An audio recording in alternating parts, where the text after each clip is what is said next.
going on, everybody? Welcome to the RBS Cinema Podcast. I know Kung Fu. Show me. This is Sparta! I'm thinking I'm back. Why so serious? Avengers! Assemble. I'm Batman. You better lawyer up, asshole. Because I'm not coming back for 30%. I'm coming back for everything. I'll be back. You shall not pass! RBS. Lovely. Welcome, everybody, to this week's episode of RBS Cinema. This week's episode, we decided to talk about Ghost in the Shell. And before we talk about Ghost in the Shell, I'm your host, Devin. With me is Jack. Hello. As always. And welcome to another edition of Anime Month. If you guys are pretty much catching up now, or this is your first time, pretty much for the month of May, we're going to talk about anime-based movies. So, it's just for the month. Going forward after that, we'll talk about our usual bullshit movies, whatever that may be. Although the movies that we don't talk about aren't bullshit in and of themselves. But with that being said, how have you been? It was a nice day out today. It's a It balmy is 80 degrees. Out pretty warm.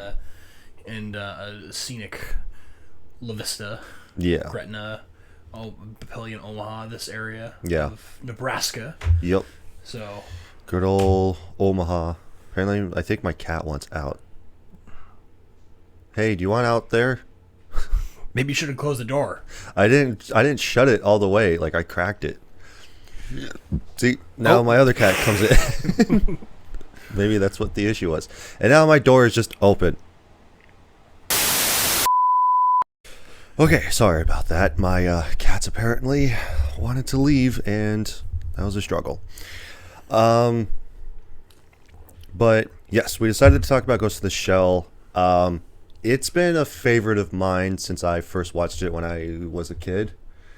So this is your first time watching it. Yeah, this is because was the third movie that we've done so far for this month. Yeah. So we're already 3 of 3 movies I had not seen before, but I've heard a lot about. Yeah. There's gonna be the other 2 ones I also have not seen before. So this is going to be a fresh take from somebody who does not divulge themselves into movies like this, because I was told that it wasn't I was told, but I just, when my parents were probably, when I was a kid, saw these movies coming out, I was like, oh, they probably wouldn't like this, you know? Yeah. I don't know what this is, so I'm not going to try it. Yeah, a lot of the anime movies aren't specifically like regulated because they're treated just like regular movies. Yeah. Right. Right. Versus like some of the anime movies go into actually anime series, like this one being Ghost in the Shell. Yeah. They did make a Ghost in the Shell series after this at some point, which I remember watching on Toonami, which I remember also being really, really good. And but sorry, I lost my train of thought. But yes, it was just like really, really, really good. And the soundtrack was actually really awesome as well, like the intro and stuff like that. That was really good. But which then ensued numerous spin-offs for the show as well. Or not spin-offs, but like different iterations of the show. So like I think if I remember correctly, they had one that was like where the Major was younger instead of her being like how she is in the movie or in that show. Right. So, but yeah, the show itself was more dedicated towards like them actually being police officers and like a special force unit and like pretty much catching the bad guy each week and all that bunch of stuff. Instead of like where it's like this, where it's like you have a combination of everything just leading up to the big, like, pretty much baddie of the movie. So if you could call it that. Yeah. In a sense, yes and no. Like, because it's just a bunch of people that are being controlled by the puppet master. But it's just like, okay, well, is he really a bad guy? Because like at the end of the movie, which we'll get to, it's just like you can kind of justify. I'll keep a buck. I have no idea. I have no idea. Wait, so was he good? Was he bad? Like maybe when we discuss it, I'll be able to get a better understanding of this film. But Yeah. Like for most of this film, I was just kind of lost. Right. You know, it was kind of like, at least with Akira, which we already talked about. Like I could sort of understand what was going on. Yeah. Like at certain parts, like it all came together at the very end. Yeah. But like watching this, I was like, what's really going on here? You Right. know, because I mean we'll get into it, but like I just Right. didn't get that vibe. Yeah. You know, when watching this film. Yeah. That it was like at least like in Akira it was like it's a really high tension moment, but most of this is just like somber, you know, sort of Like getting down to the bottom of things type yeah. of feel. Yeah. very very very monotone. I would say not Yeah. too much like yelling and screaming in this film. Yeah. Very very again just very robotic. Right. No, I get that. Which is the style they were trying to go for, Right. obviously. So the question I have for you, this is another one of those movies where is there a dub for this film? Yes, there is. Did you watch it in the dub? I did. I watched it in the sub. So it's another Again? one. Again, yes. For those who don't know, when we watched Akira, I watched Which it go in watch Akira too. I watched like, it the in the movie sub. and our show. So I watched Akira in the sub. Devin watched it in the dub. because oh wait, I actually forgot about this. Hold on. Keep talking. So we had radically different experiences of what we felt like the movie was. I forgot to display my steelbook that I got Steelbook, recently. there we go. So, but yeah, this is what the steelbook is. It's the 25th anniversary steelbook that I bought some time ago, like maybe a couple weeks ago, I think. The cover of the steelbook has way more color than actually exists in the film, Yeah. if you ask me. So, I guess we're going to have another like, oh, I missed something because I was watching it in the sub and I was reading yeah. when I was watching. Like okay, he's showing me the disc right now, and the disc is pink, right? And blue. I don't think I ever saw those two colors once in this film. No. So the fact that it's those colors are on the discs and the box cover is so colorful. Well, he's for audio listeners, he's showing it to the camera right now. Yes. But like colorful was not a way I would describe this film. No, it's not very colorful. It's very bland colors. It's like browns and Browns and like but gray and yeah, and it's only because of the fact that like you could say that it's because that there's a lot of smog in the air. there's and the stuff, green but- computer stuff, and then there's Yeah. there's Kusanagi's bright blue eyes, very distracting, very cybernetic. They're what you notice first about, what you're supposed to notice first about her, among other, call them assets. Yeah. But yeah, so this will be interesting to see. Yeah. Because I watched it through YouTube TV. So, and YouTube TV doesn't allow you to select the language. It only allows you to select the captions. I think that if you did you go to the settings? I don't know if they're like, I did not do that. Okay. No, straight up, I just didn't do it. Definitely next time if you do watch an anime based movie on YouTube, definitely look at the settings, because like even with my wife, she'll watch like K-pop music videos and stuff. Yeah. And so like she always has to double check for the captions if they're in English or if they're in just straight up in Korean, because like sometimes if you just have closed captioning on YouTube, which I love the algorithm for that. It's like, okay, if you have captions on for like, you know, for that kind of a context of like another language of music or something to that effect, or like a show, it'll stay on that caption. But if you go to like a regular like like English speaking YouTuber like Markiplier or Yeah. PewDiePie or something, like it will not have the captions on there. Yeah. Because like I'll have it on my TV as well from my own account, and it'll do the same thing.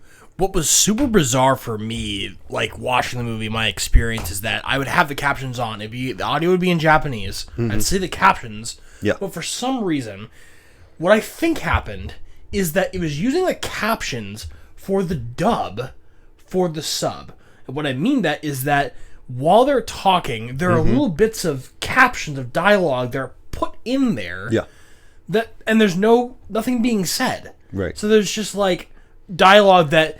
So that you see their mouth moving, but then they stop, and then the caption just still No, going. that's not what I mean. Oh. I'm saying that there's a shot that like happens where it's like a car like above like an overhead shot of a car, and it's like more dialogue is going on through like a phone call or something like that. Yeah. But it's like they're adding in little bits and pieces, maybe in the English version of little bits of dialogue that isn't present in the audio of the Japanese version. Right. So I would be confused where I would be like, wait, are they saying something right now? It's like, oh, I like, are they talking right now? Because sometimes it was a bit hard to hear. Yeah.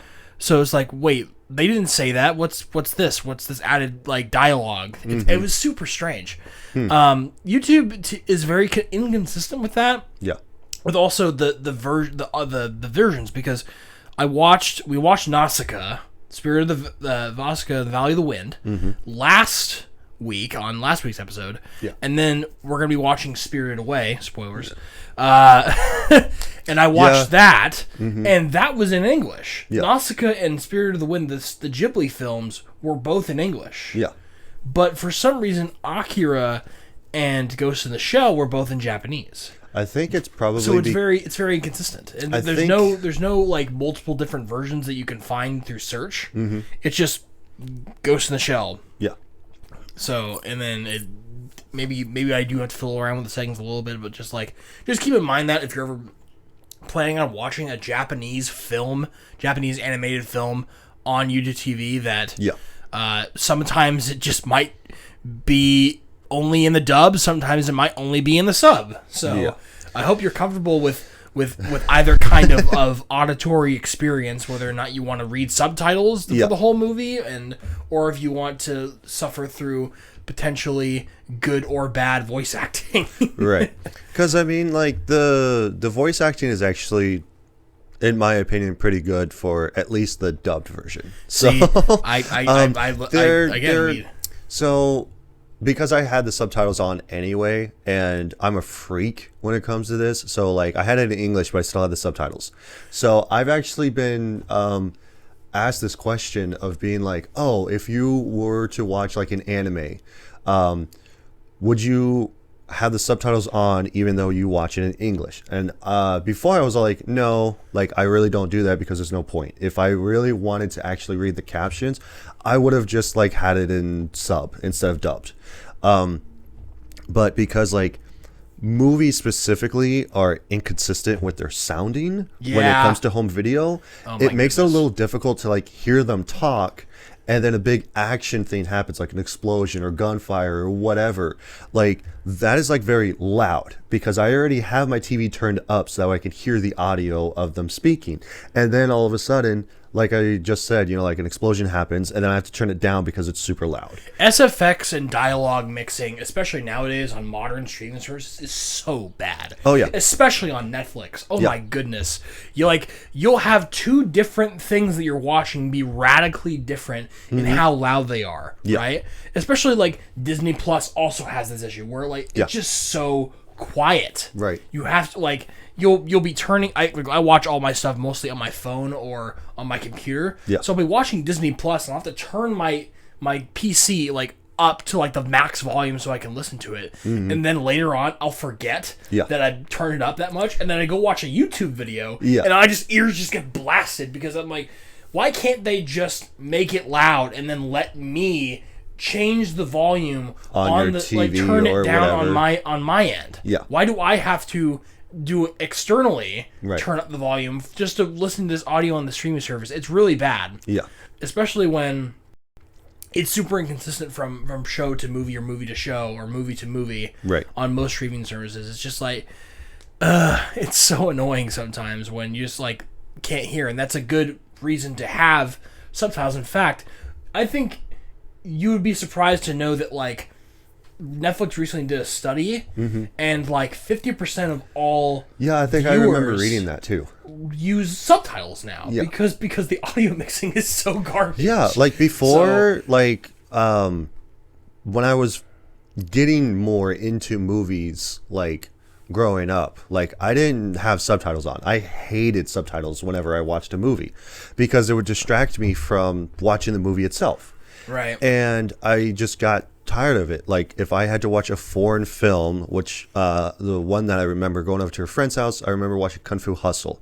That is already like in the dialogue subtitled. Yeah. So and stuff. And so like I don't remember if you can watch it in English versus like having it being subtitled. I don't know if you can or not. I don't know. But like I remember watching it, I was just like, I don't know what the hell is happening because my brain is trying to do two things at once. And like that's the only reason why you miss something because you're trying so hard to focus on what's trying to be said if it's in a foreign language. Yeah. And so like that's the reason why that I hated watching subtitled anime was because that I couldn't focus on what was happening on screen because I had to read the dialogue. And sometimes like the dialogue would go away too quick and I'd be like, okay, like what did they say the last half? Like I had to go back and then reread it. And I'm like, oh, okay.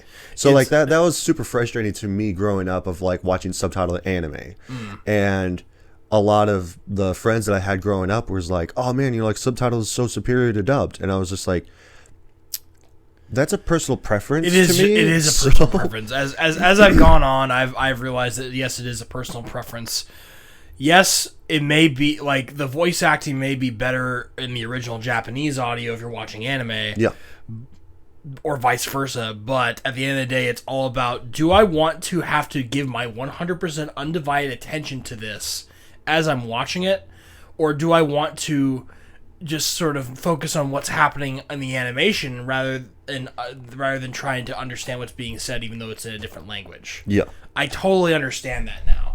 Right. Like it's like, especially if it's a movie, you have to. So you're telling me I have to look at subtitles for a full uninterrupted, like an hour and 20 minutes to 2 hours. Right. It's like that is exhausting. Oh, It is exhausting to as someone, you know, with attention problems as it is, having to focus for that long really puts a strain on your eyes. It really does, and like it makes you almost tired when you finish watching like a if you're watching a Studio Ghibli film, for example, in the original Japanese audio with subtitles. It's like that; those are long films. Oh yeah, like or some of them are at least are long. Yeah, films. some of them are longer than others. I think the majority of them are about like an hour 20, hour 30 minutes. Like Spirited Away is 2 hours. So like which is warranted because there's a lot that happens in there that is movie. a lot that happens. Yes, but like so. All this to say, this whole tangent aside, you long tangent. Again, we're probably going to have different opinions about this film. Yeah. Based on just our viewing experience when it comes to how we perceive what the dialogue and stuff that went on. Yeah. So, which speaking of dialogue, we can do the voice acting and stuff like that, and like who directed it and starred it and everything like that too. So yeah, I mean, like to be honest, like. I don't know if there's anybody that I would recognize because it's probably a 1995 not film. because I did like recognize a couple people in Spirited Away. We'll talk about that when we actually talk about Spirited Away. Let's talk about this film. Let's talk about Ghost in the Shell, please. Yeah, if you shut up. No, I'm kidding. You shut up. So we'll talk about the people that are actually based around the film, like directors, writers, stuff like that. Give them the limelight so that way they can get the credit that they deserve because it is on them. Yeah. So first up, I'll talk about what the movie Bare Bones, what it is about. So it is about a cyborg policewoman and her partner hunt a mysterious and powerful hacker called the Puppet Master. That's pretty much bare bones of what the movie is about. You got it down in one sentence. Yep. Which I actually like and prefer. Of course, could go into further detail, but that's pretty much all that it is. Director is Mamoru Oshii, and got writers Shinro Masamune and Kazunori Ito. Excuse me for my pronunciations. I am a dumb Englishman. And secondly, I don't have my glasses on, so I can't really see the font super far away.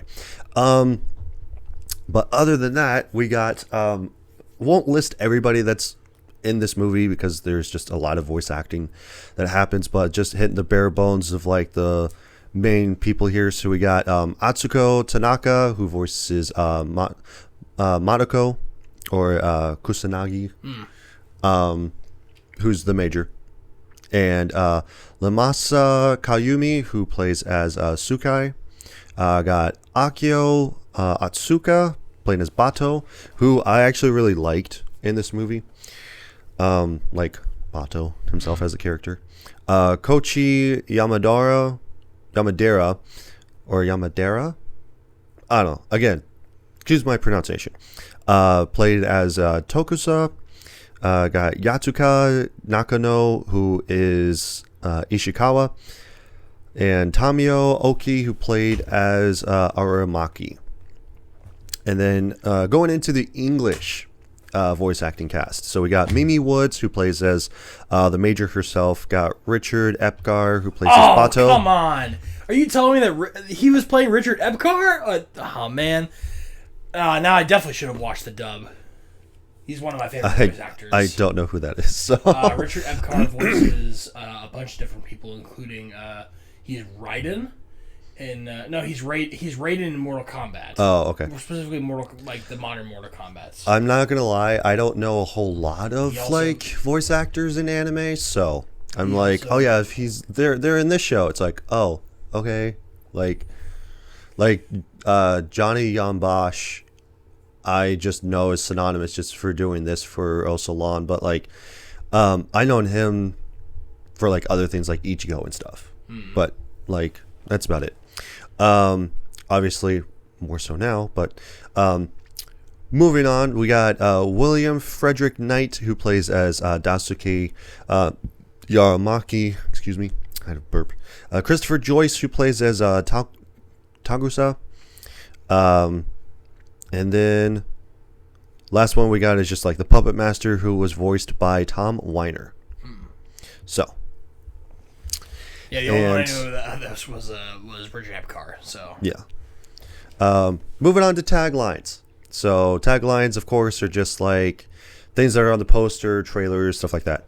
One of the ones that I have, there's only a few of them. It found a voice. Now it needs a body.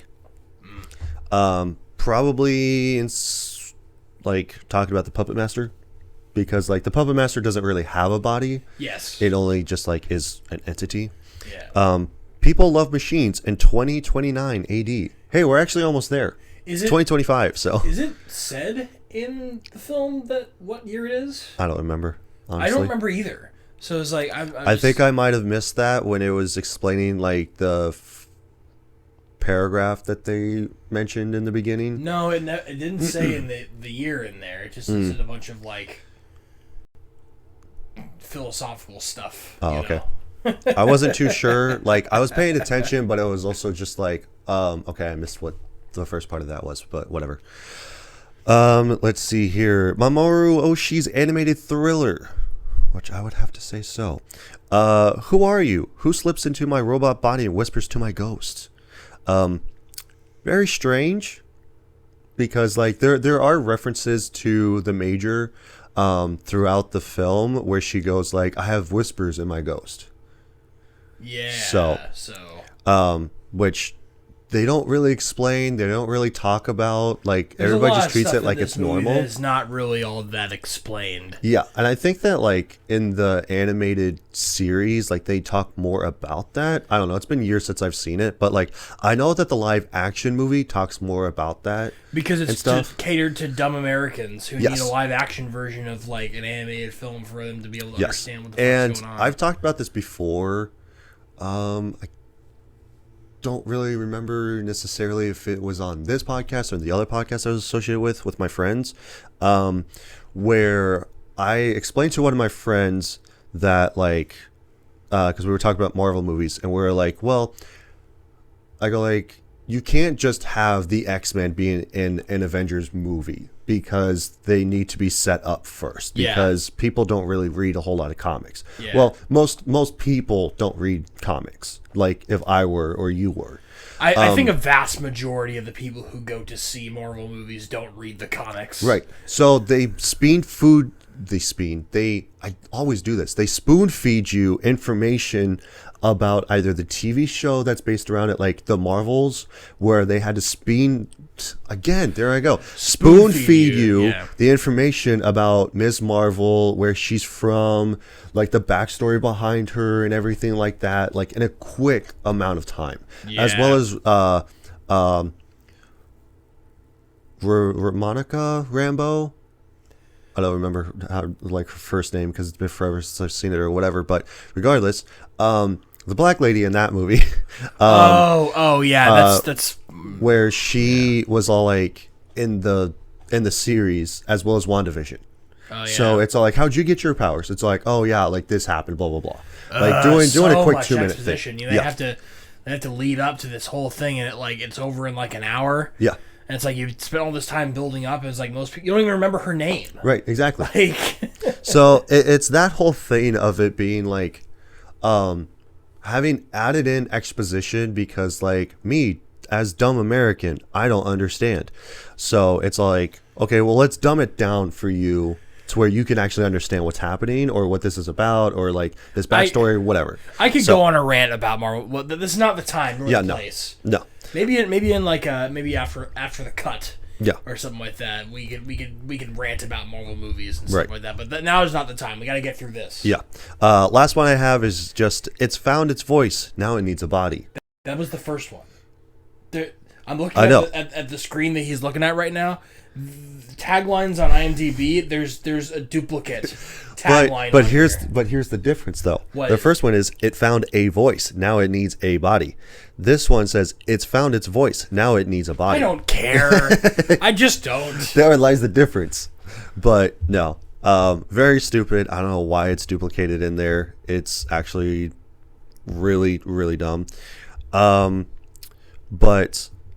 otherwise, now we can actually get down to talking about the movie. So let's recap. Did you know that this movie was actually inspired The Matrix? I believe it. I believe it's inspired many things. Right.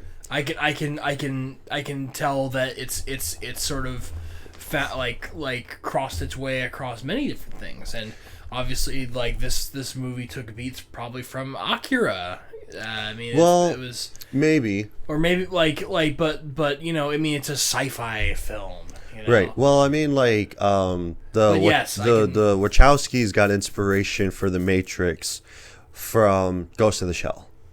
So yeah, I mean, they wanted to, because like I definitely, after reading about that, I was like, okay, no, that definitely makes sense, because of the fact that like for them it was like, okay, well, you have the plugins, right, for The Matrix, and so like that's how they do it. It's almost in the exact same place too. Yeah, like behind the neck. Yeah, well, it's for The Matrix, it's behind your head. It's in your head. But then for this, it's like it's in the neck. Yeah.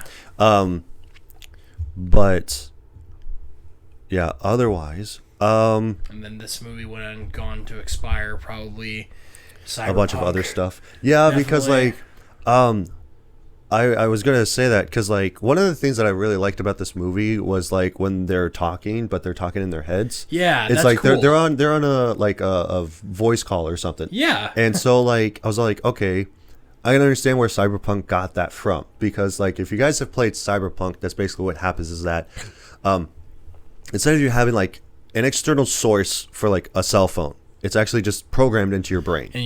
And so like if you have the cybernetic for it, at least, so you can actually like talk in your head instead of like out loud.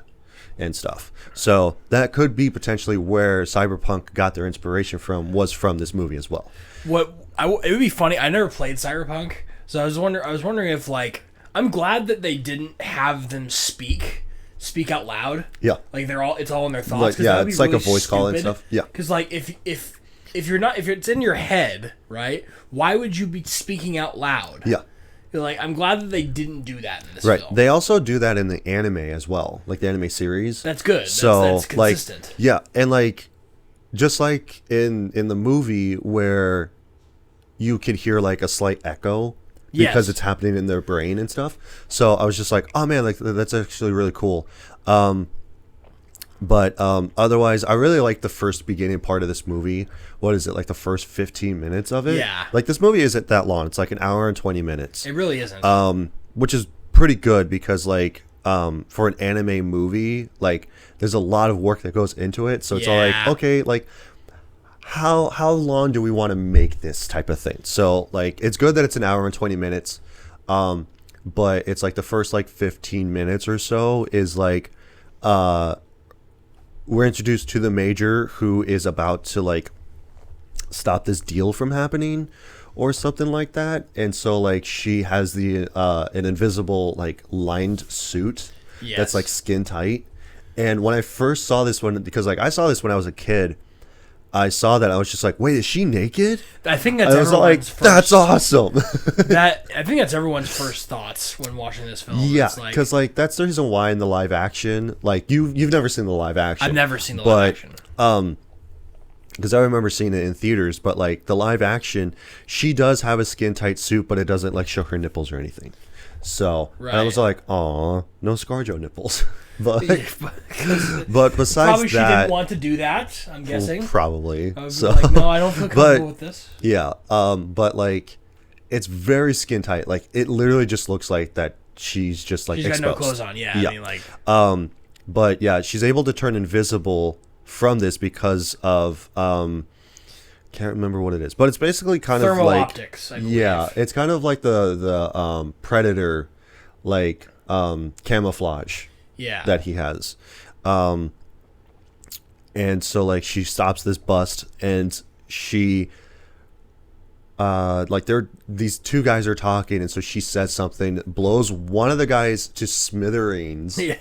And then she jumps out the window, and so like they look out, so she's like jumping backwards out of it, and you just see her face. And then she just covers it up. And I'm like, okay, that's pretty cool. I don't believe it. Thermoptic camouflage.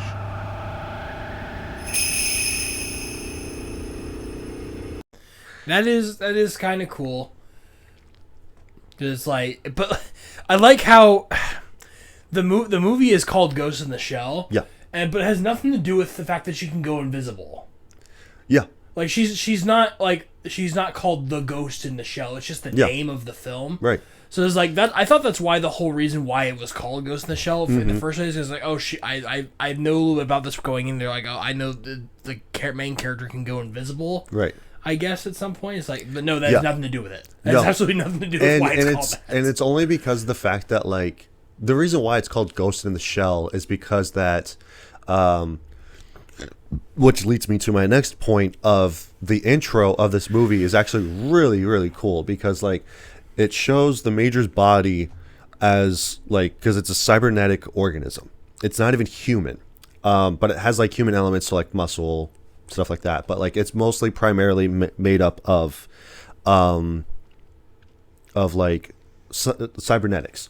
And so it's going through the process of having her body and then having skin put onto it, like synthetic skin and all this bunch of stuff and whatever. And then now she's like, she has her body and stuff.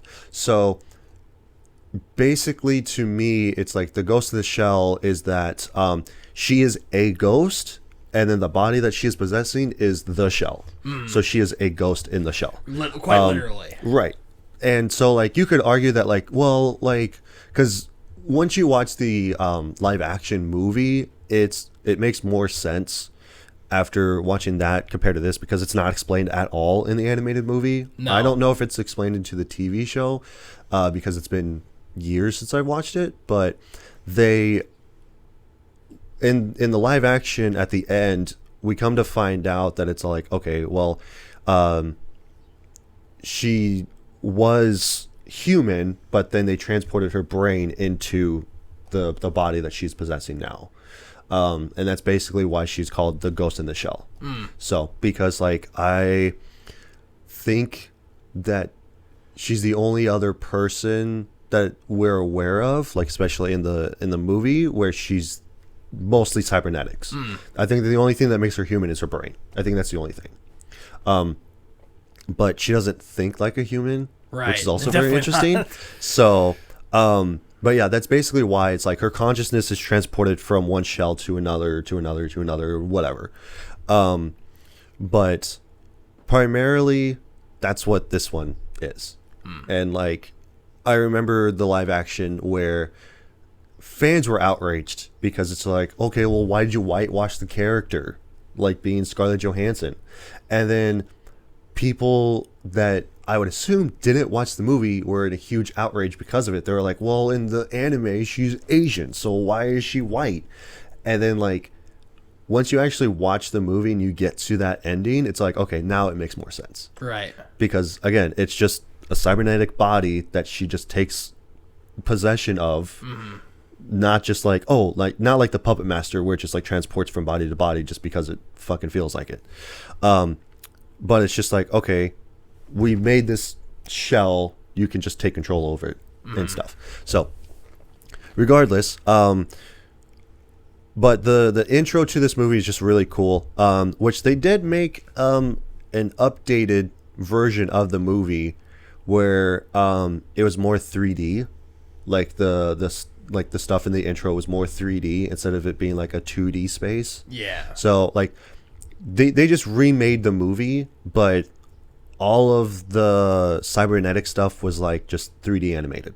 And I'm like, I don't know if that's better or worse, because like I think, yeah, it was called Ghost in the Shell 2.0. Oh no. And so like they remade it for like I think early 2000s, if I remember, which I don't. I think it probably came out in 2005. Ooh. So That's 10 years. That's a 10-year anniversary then. right. And so for that, it was all like they enhanced the animation style, but then in certain parts they made it 3D animation. So, and it was very poorly done. I remember before I laid down to go to bed, before I bought this movie, like on physical, I was all like, okay, well, what's the difference between Ghost in the Shell and 2.0? And then I looked at it and I saw a side-by-side comparison on YouTube where it was all like, oh yeah, this is what the regular animation looks like, this is the new animation for 2.0. I'm like, that looks like dog shit. I should watch this video. Yeah, it's actually pretty interesting. So, but one of the other things that I really liked was that, like I already mentioned, like the telepathic like communication that they had and stuff like that, like talking in their heads. The other thing was that while her and the rookie are on their way to go and like get this garbage truck, because this guy's like doing stuff with the garbage trucks and the phone calls and whatever. Don't really necessarily know the reason behind that, but that's besides the point. I thought it was really cool that she was like able to like jack in to the truck, and then so she was able to like drive it with her being connected to it. And also their conversation between her and the rookie was the fact that like, okay, well, we have most of the majority of people are mostly comprised of cybernetics. Like there's not really a whole lot of people that are more human than they are cybernetic. Except for you, because you just joined, and then our and so like he only had like a few implants too. Like he didn't have a whole lot. He only had like a few. And like all the rest of them, they use like automatic weapons and all this bunch of stuff, but like he preferred to use like his Magnum, his revolver. And so he goes like, "Oh, I like the classics." And so I think that she made a joke of going like, "Well, you won't think that way for much longer." It's so in the dub, she's like, "Oh, you shouldn't be so scared of your gun jamming." You know? It's like, well, I'd rather rather rely on this. So yeah, because Yeah, I didn't pick up on that. Yeah. I mean, I got that line, but it was like, yeah, that does make kind of sense. That I didn't put that parallel. I was like, yeah, he's mostly human and he still uses a revolver. That's a big contrast between them using automatic weapons versus him using an old school Magnum. Yeah. Which is also very interesting because like it just shows that he's not willing to change a whole lot. Like he's still living pretty much in the past, pretty much. Yeah. So, which is actually really, really cool in my opinion, because it's all like some of us want to just like be able to like stream music, for instance, where it's like, oh, I'll just stream it off my phone. Some people actually like to have like a CD or even now have a vinyl record of music. Yeah. So, basically same premise, living in the past, He's pretty a much. hipster. So, and then the other thing was like right after this, like they're chasing the truck, the garbage truck. Who was it? Drawing a blank on his name now because I never remember anybody's name in these. Bato, he's like trying to get the guy that's actually making the drops for the payphones, and they chase him down, and he has the same trench coat, just like how she has the same suit of thermal optics. Yeah, thermal optics. Thank you. And so they're like, wait, how does he have this? Like, only we have possession of that type of like technology. Yeah.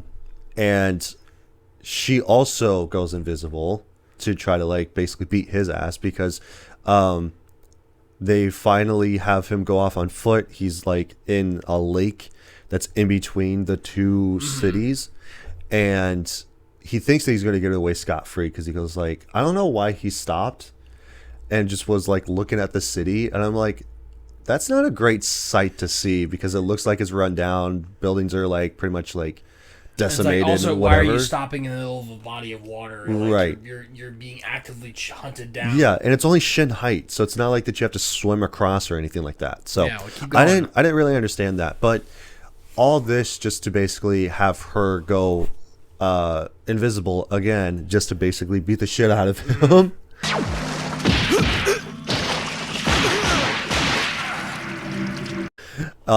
And I was just like, okay, like that's pretty cool.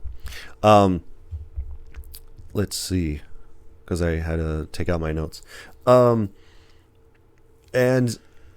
like when they're trying to, like later on in the film, when they finally have like this woman's body that is apparently being controlled by the puppet master. Yeah.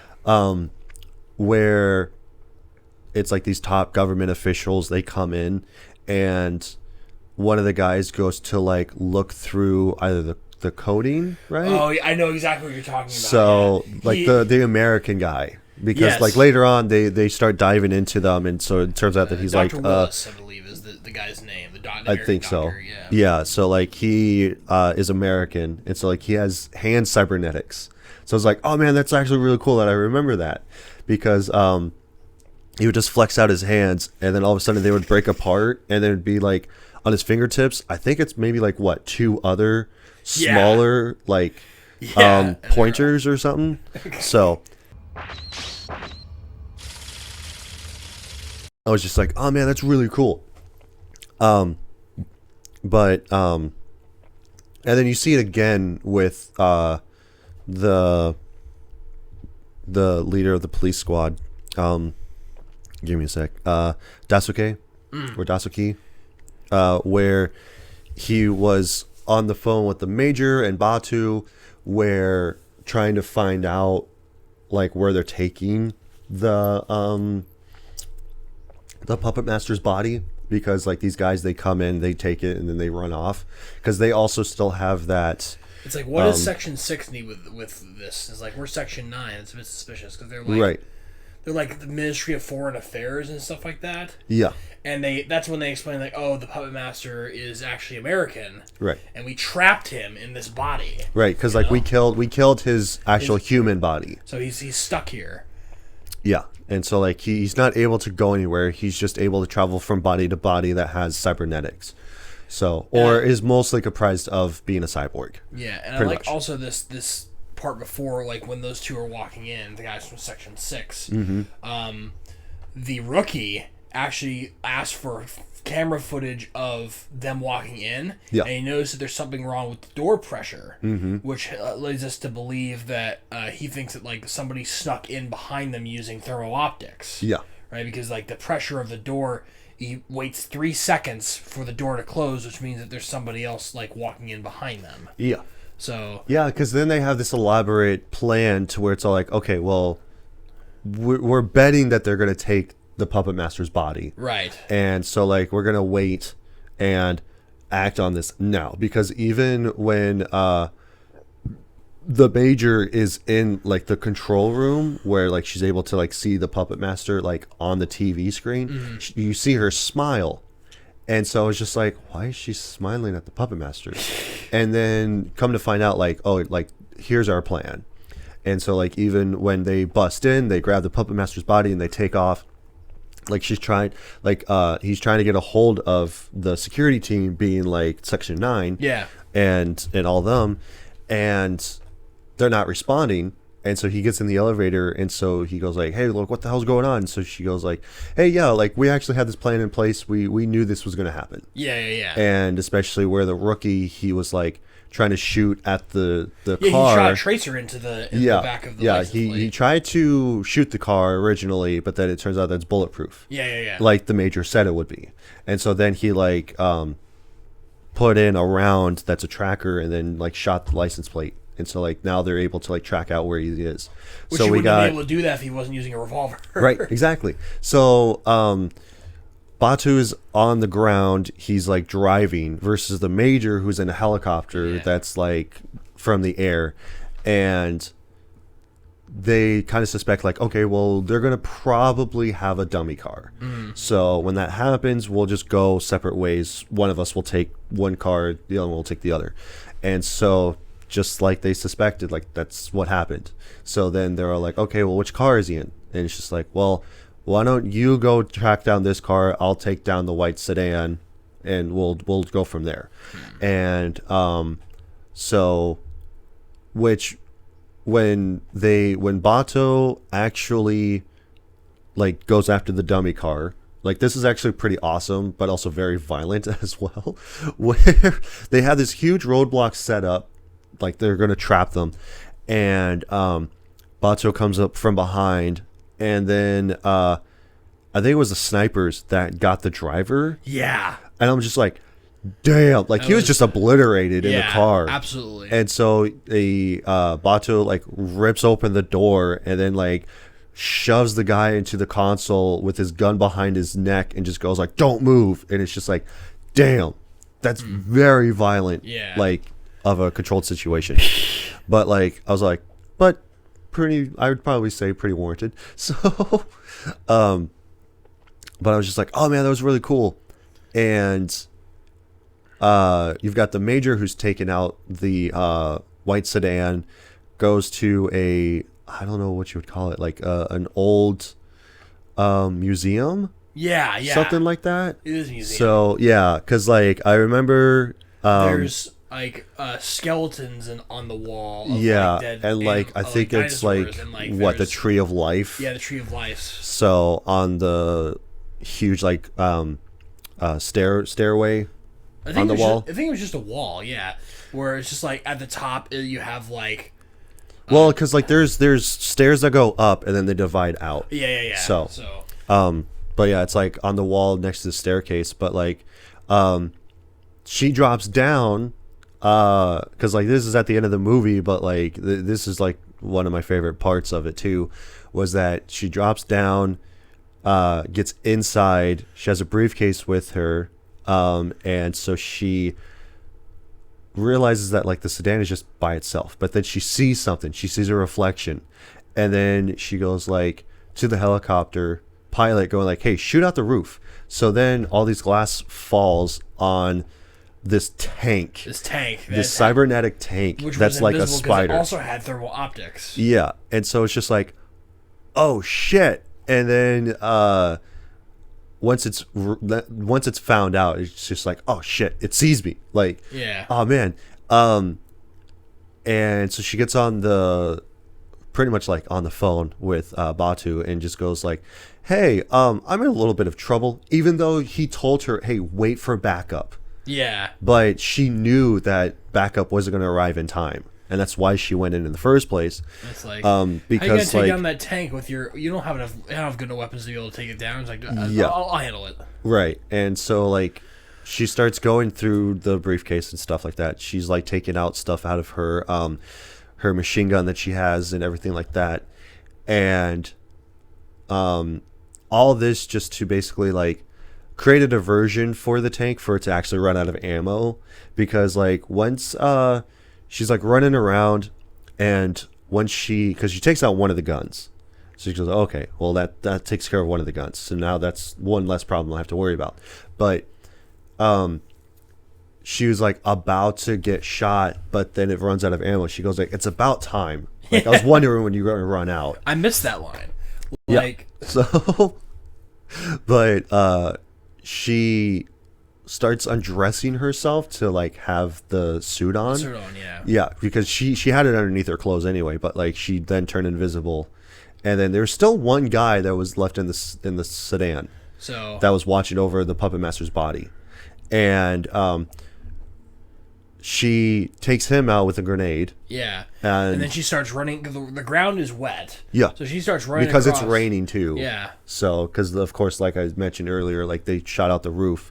So now there's just like water everywhere on the ground. And so she jumps over the tank on top of it, starts trying to rip the door off so that way she can get to the pilot. Yeah. While that is happening, she's also ripping apart her own body. That was really gross. I thought that was actually really cool. I was like, I oh man, that's really awesome. I thought it was really gross. Because like you see her body, like her muscles start to rip. Yes. And so she loses an arm, she loses a leg.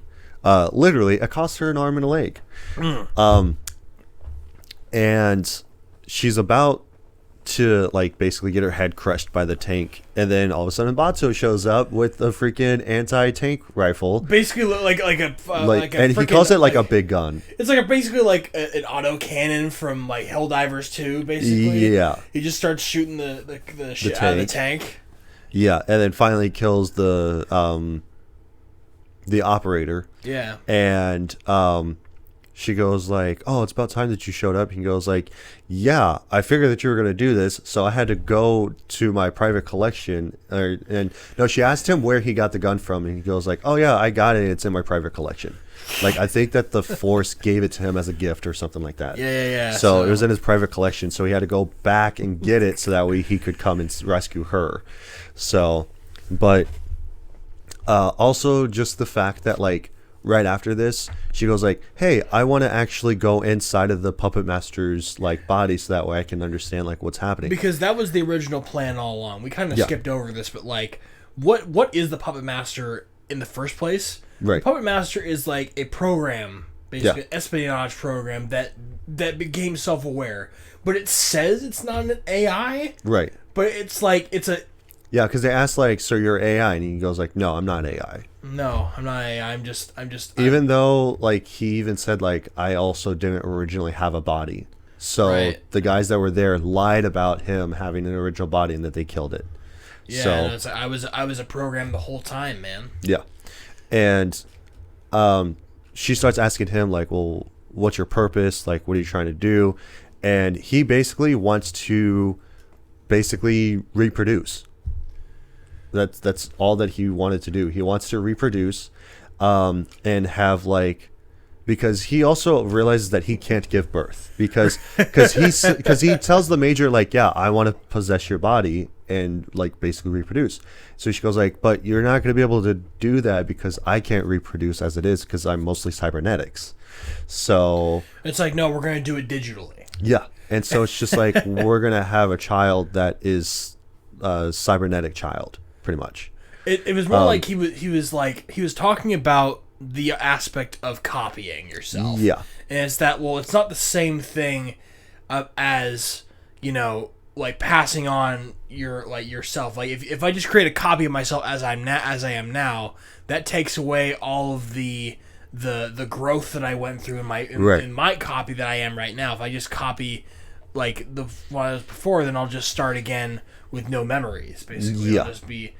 But it's because when you die, when humans die, they we were talking about this. They basically destroy all of their memories and their experiences. The only thing that's passed down is their genes. Yeah. Basically. So what he And wants to do, that's not what he wants. He wants to be able to pass on his memories and stuff. through the net. Yeah. Through the internet. Mm-hmm. You know, so and it feels like if he's able to do it along with Kusanagi, he's able to more achieve that goal than he would have been able to do by himself, because he says they're more alike than they think, because the body that the Puppet Master is inhabiting right now is made by the same company that made Kusanagi's body. Yeah. Right? So they're basically identical. Yeah. In certain ways. Right. Except she's got a human brain, he's a program. He's just a program, yeah. Project 2501. Mm-hmm. But meanwhile, there's these 3 attack helicopters that are on their way to take out the Puppet Master as well as the Major, where they that was like their orders to like basically bury everything. Yeah. And so Batu was able to actually save the Major's head, because they were going to actually just like shoot her in the head. Yeah. And so like they did the Puppet Master, but they just like cut off her head. His head gets blown off by sniper rifle fire. Right. Right. But they managed to connect, basically. Yeah. They basically it looked like they swapped bodies. Right. But not really. Yeah. But like, cuz like it really just like the Puppet Master went inside Kusanagi's body. Mm-hmm. But like it like they were talking to each other in each other's bodies for a second. Yeah. It was just like that was very strange. Yeah, they pretty much did like a body swap. Yeah. Because like that was his original plan, was because like he knew that she was going to go into his body, into his mind, so that way that she can actually find out information about like what his intentions are, what he's planning on doing, and blah blah blah. But then that was his original plan, was to basically have them swap bodies, because he wanted her body. Mm. So, and they end up actually switching bodies and everything. And so she actually dies, I think, maybe, I don't know. It's kind of confusing at the end. Like, yeah, because she wakes up.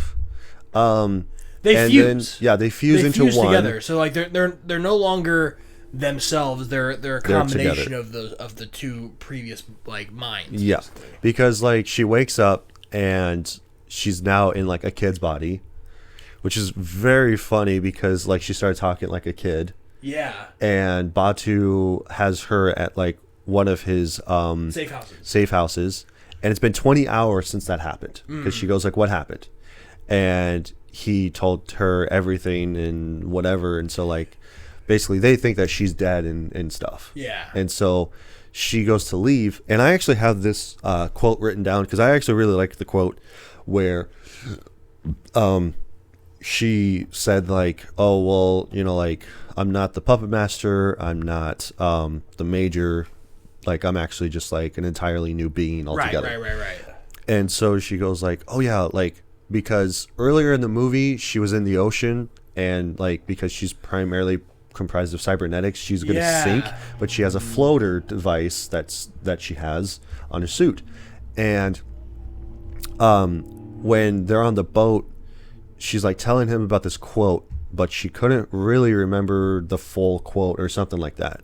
But she was like telling him that like, well, I actually remember the quote now. And so it's all like, when I was a child, my speech, feeling, and thinking were all those of a child. Now that I'm a man, I have no use for childish ways. I was all like, that is a really good quote. Like, whether that be from this movie specifically or from a philosopher or whatever, it's like, no, like that's literally what we all think. It's all like, as a child, I thought as a child, I felt as a child, I experienced as a child, and now that I'm an adult, now I had to put away those childish things. Well, is that's I wouldn't really say that's a good thing. No, not necessarily, because like it's kind of like, okay, like I'm getting older, so now I'm no longer into like playing game or not playing games, but like playing with toys and stuff. So now that I'm like an adult, I can put away childish things. So like as a normal adult, you wouldn't like play video games, you wouldn't read comic books, you wouldn't play with toys. Like you would actually be a full-fledged adult. Like you would be going to your job and like having a family and stuff. I just don't understand what they mean by this quote, because like I think are we talking about in reference to how they are now, how those two minds coming together? Like that before I was a child and like I don't understand the world sense, or like now I'm an adult because now I understand. My mind has been opened, basically. I think that's what it is. I think that's what the quote means. Yeah. Like in this context, yes. Yeah, that because again, because you're no longer seeing the small picture now, or a small piece of the big picture. Now you actually see the big picture, and it's like, okay, because even when she walked away, she goes like, oh, okay, let's see what this world has to offer. Yeah, and so then the movie ends. Yeah, and then the movie ends, and then that's let's it. See this world has to offer. Cut the ending, and then we'll never see her again. No, we'll never see her again if you don't follow up with the animated series. Yeah. But like, isn't the animated series, is the animation a continuation of the film, or is it like its own different thing? So basically, it's its own thing, but it's like all of the same characters. But I think it's probably just like the events before this happens. We never really get to see. I don't know. It's been years since I've actually watched it, so I have no idea. I feel like we never really got to see the potential of the Puppet Master and what he could actually do. Like, probably he not. takes over like body, like cybernetics and stuff, and he can go into the internet and stuff like that. But we never really get to see it. Right. That much. There's not enough time in the film to be able to explore the like its potential. Yeah. So that was kind of disappointing a little bit. I was hoping to see a little bit more of like, this program is like taking over like people's like not necessarily people's minds, but like machines' minds. Yeah. Like, but I don't know. Yeah, but that's the end of Ghost in the Shell. And with that, we will now give our consensus on the movie, whether this be a rent, buy, or skip. Hence the reason why this is called RBS in the first place. Of course, rent is just an occasional watch. I'll watch it every so often. Buy is like, I love it so much, I'm going to buy it, I'm going to own it. And then skip is just don't even waste your time. Do you want me to go first, or do you want to go first? Well, I already know what yours is going to be. No, you don't say. Yeah, you don't. Man. Well, in that case, you can go first because this is your first watch. So, but I do have a feeling I know where it's going to go. Yeah, I mean, I already kind of spoiled this to Devin like the day before here because I told him I was in the process of watching it like halfway through. Mm-hmm. So like for me, it's a low rent. I mean, it's all right. Like, Yeah. It's I thought it was okay. I thought it was fine. Mostly because I've just been desensitized to sci-fi storytelling in general. Yeah. This sort of dystopian, like chock full of cybernetics, distant future sort of stuff that now we're getting into. Like, it's a trope that's been sort of done to death since the late 80s and 90s. Yeah. That like we're just like heading towards like this era of technology and stuff like that. So like I know this like sort of started it, right? And it's like you said that this movie inspired The Matrix, but just like I'm just not too into sci-fi as it is. Yeah. And I wasn't really impressed with the animation and all that sort of stuff. What really sort of like was a tone, like a weird tone setter at all was these sections of the film where there's no dialogue, right? And there's nothing, like, it's just shots of the city, but it's this weird ethereal like chanting sort of thing. I don't understand what was going on with that at all. Oh yeah, when they're like trying to find out where the puppet master is going and everything. Yeah, and it's trying like to find these information. These weird cuts of like maybe a minute of just like just shots of the city is like why why are we doing it? Why are we doing that? You know. Right. So for me, it's a low rent. Like if you want to see it, then obviously rent the film and maybe watch it every so often for like, you know, as respect to it being a predecessor to most modern sci-fi things. Yeah. Matrix. Cyberpunk. I need your body, I'll fucking... Other stuff that I'm failing to mention, stuff like that. Even like, you know, even Terminator fits into that a little bit, but at least Terminator is like an action film. Yeah. Right? There's It's not necessarily like a cybernetic sci-fi movie. I wasn't blown away by it necessarily. Mm-hmm. But again, that's just because sci-fi is not really my in my tastes. Yeah. Essentially. But no disrespect to it. I just like if it's not something that I overly enjoyed. I thought it was kind of boring, to be honest. Yeah. But then, again, it's also because I watched it in the sub, and this is my first time watching it. So, like, first impressions, have a different opinion if it's dubbed. First impressions wasn't too impressed by it. Well, Right. I probably wouldn't. It's not that I wouldn't see it again, but like it'd probably be like, oh, I'll watch it again at some point. Yeah. But it's just like I'm not. Some odd months later, or whatever. Yeah, I'm not. I wasn't. I just thought it was kind of boring, you know. Yeah. Yeah. I mean, I feel like that's how most of these like more. I'd probably say like live streamed. I can hear my cat scratching at the door.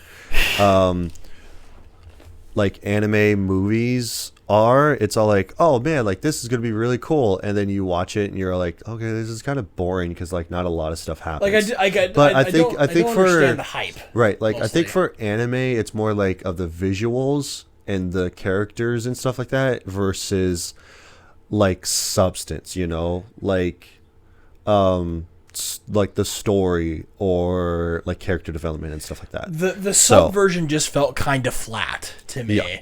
Like I didn't really latch on to any particular character, right, more so than anybody else. Then, you know, and it's just it just seemed like I couldn't really keep up with what was going on sometimes. Right. I know I kind of said that about Akira, but at the end of the day, I picked up on certain like things in the characters, and I grew attached to the two main guys. You know, I wanted to root for them. Yeah. But in this film, it's just like, what's the conflict? Right. You know, it's like what is the end goal here? Yeah, like even this day, I still don't really understand what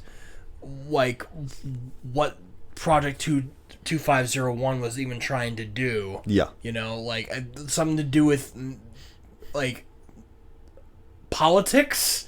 You know? Yeah, like, I think it was just like a rogue AI that like was there's just tons like of stuff that just went over my head, and maybe it just because I wasn't paying attention, maybe because I watched it in bits and pieces, right? But like I just wasn't that impressed, right?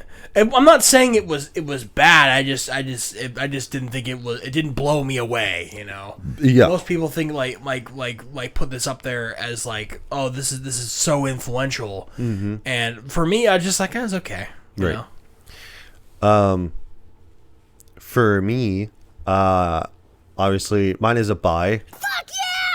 To buy because you bought it. Because I bought it not once but twice. What a surprise! I don't not once but twice because I bought it on digital originally because it was on sale for $5. I was all like, oh man, I love this movie. Like I'm gonna buy it for $5. Hell yeah! And I bought the Steelbook because I mean, like, look at it. It's really freaking cool. It's a 25th anniversary edition because they have another one. What's the Mondo version as well? But then I think that there's also another Steelbook where it's the 2.0. Maybe it's just the 4K. I don't know. It has a different cover to it. I didn't really like it as much, but I liked this one. I was like, oh man, this is really cool.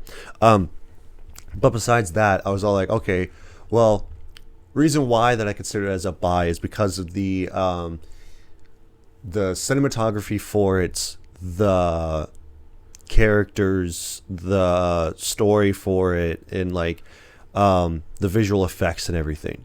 Like for me, like I feel like that we're complete opposites when it comes to like a sci-fi movie. I really love sci-fi because like I I've always wanted to like live in a futuristic like living to where we are in this cybernetic revolved around world where it's all like you can go and get cybernetic enhancements and stuff. But would you really want that though? Yes, like 100%. Every single time that there has been any sort of media with cybernetics in them, it always is like the world. It always ends badly. I know. People always end up miserable. In those. I know. You still want like, yes. I'm going to be the difference maker. I'm going to make.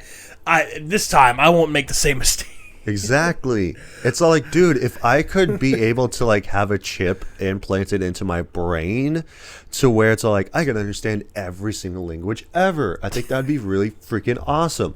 Or if I was able to have the cybernetic hands to where I could type really freaking fast. Like I think like having not even just like, oh yeah, you have to be able to type like, what is it, like 85 words a minute or something like that? Fuck that. I can type 85 words in a fucking second, dude. 85 words a second. Hell yeah. Like, I'll take that all day long. And especially where it's like... surgery on your hands to make it so that you have a machine part. Like, okay, what if you have to get repaired, right? That's fine. Okay, so tack on... not only a medical bill, but yes. also a repair mechanic bill. Yeah, basically. Hold on, let me see what's going on under the hood. Like it's like having to go to the Genius store for your for your iPhone or your iPad every time you want to like. If you like, what if you break a finger? I'm trying to think of what movie it was. I think it was Guns Akimbo, where there was like these guys that had not cybernetic implants, but they had implants to where like they had guns in their hands and stuff. So like there was this guy that I remember who could shoot stuff out of his hand. So like he would be able to like load up like shotgun shells or something, or like missiles into his arm, and he could shoot them out of his hand. I was like, that's really freaking cool. Not cybernetics, but still same difference. But like I would love to live in the world of like cyberpunk. Like, I think that would be awesome to have cybernetics and stuff. Like, you can do whatever you want. Like, if I could be 95% like cybernetic and just still have my brain and like a little bit of like human, I think that would be awesome.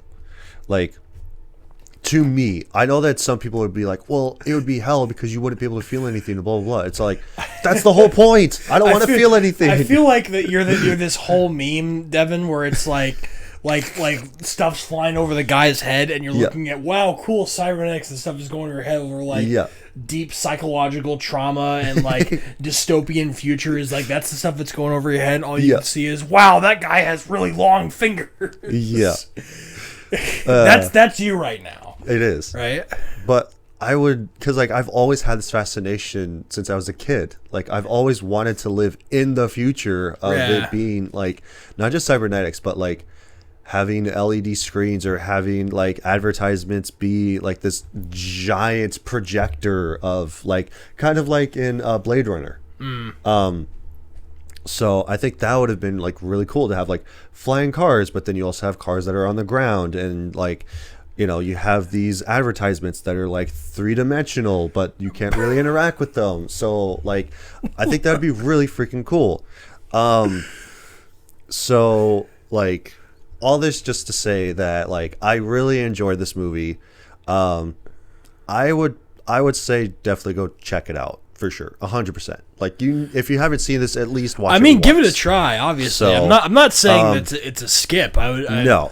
Like I'm just saying that it's on the low end of rent for me. Right. You know. Which speaking of, we can get to suggestive people. Yeah, sure. Why don't we do that? Which. For those of you that don't know, Suggestive People is the part of the show where we will take a 1 or a 10-star or sometimes both reviews on IMDb and see if these people are actually right or if they're actually wrong. So did they cook? Yeah. Did these guys cook? Did they cook or did they just fall on the floor and then they had to mop it up? Because especially since you say that it's a low rent, I say that it's a buy. We could do both. So, because like for the last couple, we haven't been able to like actually do anything about it. It's been a consensus that it's like, oh yeah, it was a pretty good movie. But like nowadays, it's like, well, especially last week on Nausicaa, which I didn't find any of like the bad reviews. for it, so it's just like, okay. Or if it wasn't like that good of a review. I'm Yeah, like, okay, well, yeah. whatever. So, but this one actually Good review by has some mixed IMDb reviews. standards. Yeah, but this one does have mixed reviews. So first one is Don't Bother, being the 1-star review. Finally saw Ghost of the Shell. They had it abbreviated to GITS. So I hate that. I hate that. Just I do too. It was disappointing. Yeah, it was disappointing and way overhyped. Understandably, it is about 10 years old, so I'm probably wrongly comparing it against CGI and anime that I've recently seen. But this was released in 2006, like this one. But hey, this is my honest review. I've seen enough anime and sci-fi, Japanese and American, to know the difference, and sorry to say this one just doesn't cut it. But nevertheless, I watched this story to the end. I found I was just not interested in the story, and characters and the dialogue were simplistic and insulting at times. Yes, there's a cyborg chick running around battling naked, which I didn't get and was frankly gratuitous. If you still feel urged to see this, probably because of the hype, just rent it. But I warned you. And then, like, they basically said like it reminded them of their childhood watching G-Force Battle of the Planets show, which they were entertained when they were in grade 2. I don't know what you're talking Like, yeah. Again, it's all about like everyone's too focused on the fact that she's naked. All right, she's not. Well, like I want to be that guy. There but are a couple times when she is, but she that's is, just what but it is. It is what it is. It's like people got to get over that. Yeah. It's not necessarily about like that. Like you're totally missing the point. Yeah. Right. It's like you can I some of the stuff I kind of agree with on that one. Yeah. But it's for me personally. But then you ruined it by saying, "Oh, she's jumping around and like insulting." What was insulting? Right. I don't The fact really, that people are getting beat up because she looked like that she was naked. No, I don't. I don't know what they were. Or insulting talking your about there. intelligence of certain things. I'm sorry, you didn't cook there. No. You did not cook. That's why it's a 1-star review, and that's why they suck. Yeah.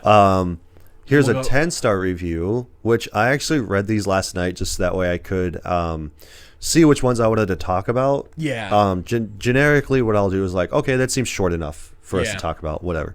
But these ones I actually looked at, and I was just like, okay, no, these actually make sense.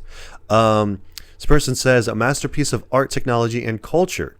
I would highly recommend this cyber-political industrial thriller that envisions our future in a hyper-realistic, idealistic way. The plot is excellent, though I did not get it the first time. The quality of the graphics surpasses any anime available on the market, and the soundtrack is beautiful. The creative team did an amazing job providing the movie with fine details, harmony in this very descriptive world of high technology, AI, and traditional Japan. I thoroughly believe it is a masterpiece, a unique audiovisual experience. Yeah, he was saying a lot. He busted up the thesaurus on this one. Yeah, and this was 1998, this review. So Well, yeah, I mean, I would say that like the animation style was good for the time, yeah. right?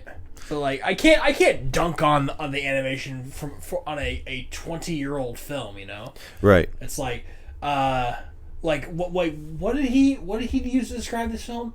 It was cyber-political industrial thriller. Industrial thriller. Again, this guy said a lot. Yeah. There's a lot of words that just came out of there. Yeah. Like, Again, like I guess it was political. yeah, towards the end Thriller? of it was political because of the UN being involved, I guess. I is missed what they that. are. I missed that. But yeah, that's why you gotta watch it in the dub. I couldn't watch it in the dub. I know. I couldn't find But- it. I didn't. Well, it didn't look hard enough. Yeah. You watched this on Tubi, right? Or like I did not. I actually owned it on digital, remember? Oh, that's right. I own it on digital so I can watch it whenever I again, want. So maybe I'll watch it again at some point, and maybe I'll get it this time around. Yeah. But, like, Honestly, what I could do is just like watch it on the disc instead of just like on digital itself. Just to basically have the higher quality definition because like this is the 4K for it. So I was just like, and kind of like when I was talking about Akira, where I have the 4K version, but I didn't watch it in 4K. Maybe it was in 4K when I watched it. I don't know. But regardless, I was just like, okay, well, I don't know if there was that much of a difference between watching it on digital because I own it on digital or versus on the 4K version of the disc. I don't know. But is there anything else you wanted to talk about for Ghost in the Shell? Nope, I think we covered it. Cool. With that being said, thank you everybody so much for tuning in, watching, listening, however you guys are doing it, which we really appreciate. Be sure to follow the show on YouTube and on Spotify. Subscribe to the channel. And if there's a movie that you guys want us to talk about, leave it in the comment section below. And like we'll get some stuff situated. We've got some movies already thought of for like in the future. We'll throw it on the list. Yeah, we'll throw it on the list. And we are halfway through AniMay. Yay! So we got a few more movies to talk about here pretty soon. I know that next week Annie wanted us to talk about The Cat Returns, but I was all like, no, I want to talk about my favorite Studio Ghibli movie being Spirited Away. So get ready for that next week. We're going to talk about Spirited Away, my favorite anime movie of all time. So, and be sure to share this with anybody that likes movies, likes people talking about movies. I want you to tell all your friends about me. Get different opinions on movies that, you know, hey, I really liked Ghost in the Shell. I didn't agree with Jack's opinion. Or, hey, I hate Ghost in the Shell, so I hate Devin's opinion. Let us know. And, yeah. Otherwise, be tuning in each week, and we'll see you guys next time. All right, later.